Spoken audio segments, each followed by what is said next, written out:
Josh Kerr just broke the mile world record. Jakob Ingebrigtsen is finally back. Now the two fiercest rivals in middle distance running are chasing the same thing, 3:26. The 1,500-meter world record nobody has touched in 28 years. Hicham El Guerrouj ran that time in Rome on the 14th of July, 1998. He averaged just under 55 seconds for every single lap, 4 times in a row, and walked out of the Olympic Stadium with a mark nobody has touched in 28 years. Only 3 men in history have even broken 3 minutes 27 since.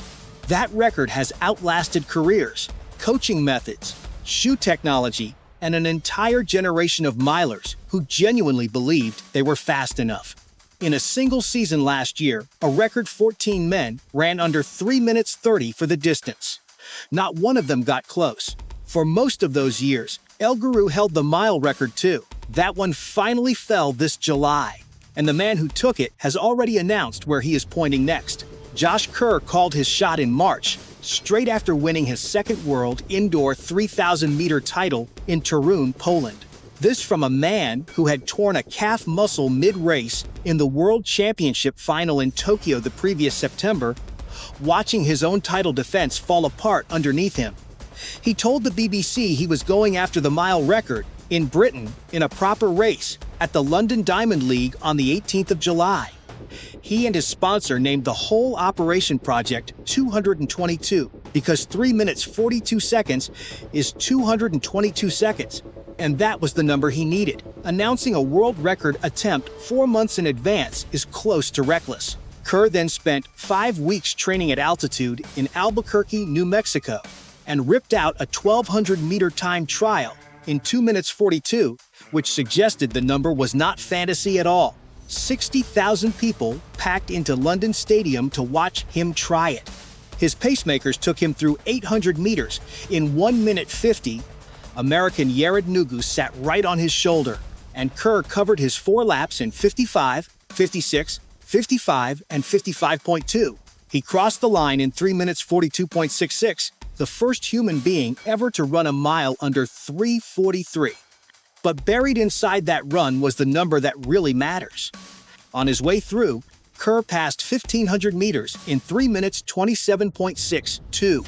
That was faster than his own British record for the full 1,500. He had effectively run the metric mile quicker than he had ever raced it, as a warm-up on the way to something else.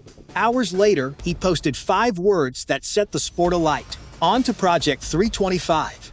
While Kerr was rewriting history in London, though, the man everybody wanted him to beat was not even standing on a start line. Jakob Ingebrigtsen had spent almost a year in the dark.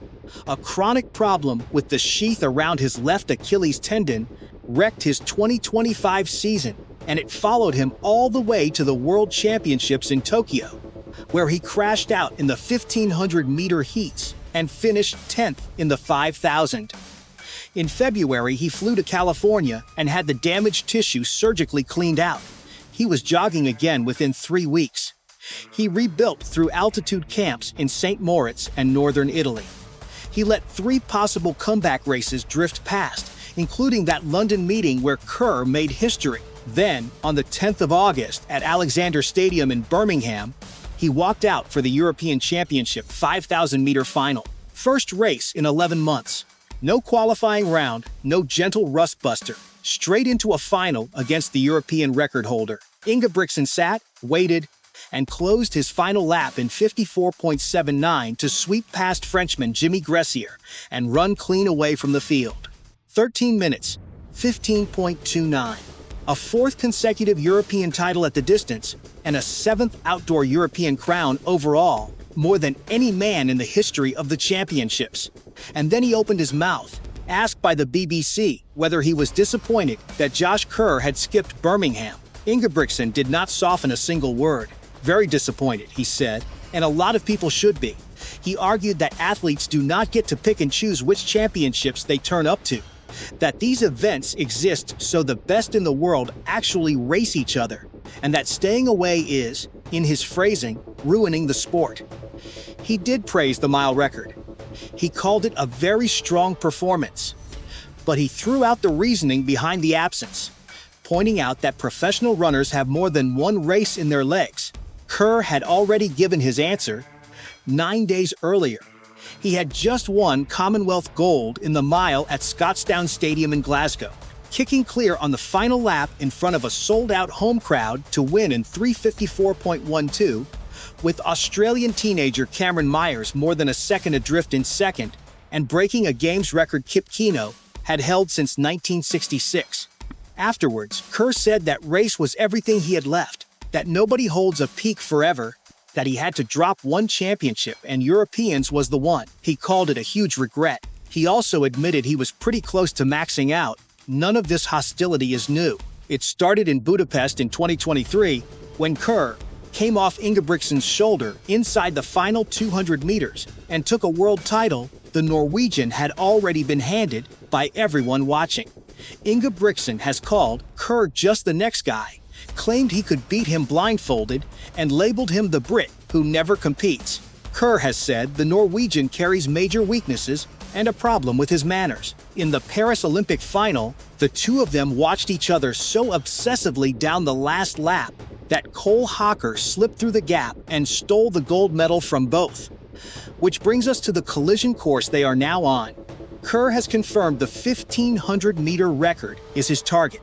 He told Olympics.com that a serious attempt probably will not arrive until the middle of the 2027 season, with a World Championships to handle first and Olympic gold in Los Angeles sitting as the final item on his list. Standard conversion tables put his mile at roughly 3 minutes 26.1 for 1,500 meters, which is already inside El Guerrouj's mark. Ingebrigtsen said something strikingly similar back in January. Listing his goals for the year, he included one good world record attempt at 1,500 meters, one at the mile, and one at 5,000. He owns the European 1,500 record at 3:26.73, the closest any active man has come. He also owns world records indoors at 1,500 meters and the mile, plus the 2,000 and the 3,000 outdoors. Between them, these two have already erased marks belonging to El Guerrouj and Daniel Komen. Kerr took the outdoor mile. Ingebrigtsen took the 2,000 and the 3,000. The 1,500 is the last great one still standing. So when do they actually meet again? Not this weekend.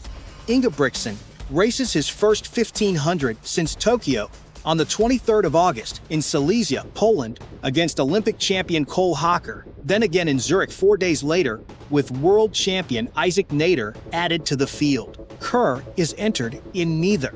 The ranking mathematics makes a meeting at the new Ultimate Championship in Budapest next month close to impossible, which leaves 2027, a World Championships where both men should finally be fit at the same time for the first time since Paris. And somewhere in the middle of that season, a paced, calculated assault on 325. There is a cruel twist sitting inside all of this. A world record attempt is a solo mission with pacemakers and a stopwatch.